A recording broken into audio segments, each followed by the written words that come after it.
गल पे कफन पई कुल मेहमान मरा बैठा बिच सहरा तन्हा बैठा सारा बाग लुटा बैठा बिच सहरा तन्हा बैठा सारा बाग लुटा बैठा बिच सहरा तन्हा बैठा सारा बाग लुटा बैठा बिच सहरा तन्हा बैठा सारा बाग लुटा बैठा बिच सहरा तन्हा बैठा सारा बाग लुटा बैठा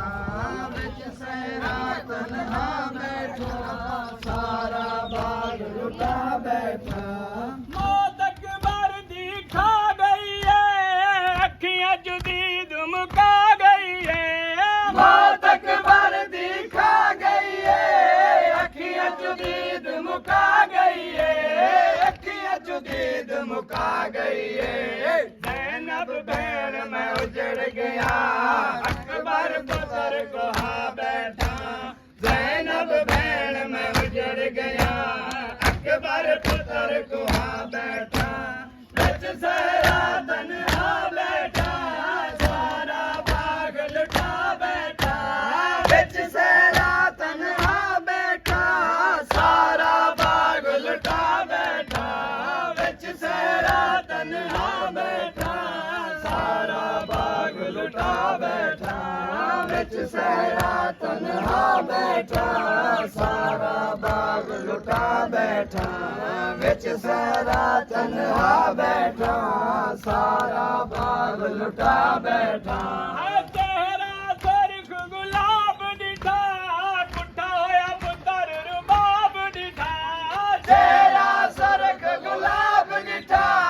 पुट्ठा होया पुत्र रुबाब दिठा पुट्ठा होया पुत्र रुबाब दिठा रेत गरम विच कबर खटी असगर तू दफना बैठा रेत गरम विच कबर खटी असगर पुत्र दफना बैठा बिच सहरा तन्हा बैठा सारा बाग लुटा बैठा बिच सहरा तन्हा बैठा सारा बाग लुटा बैठा बिच सहरा तन्हा बैठा सारा बाग लुटा बैठा बिच सहरा तन्हा बैठा सारा बाग लुटा बैठा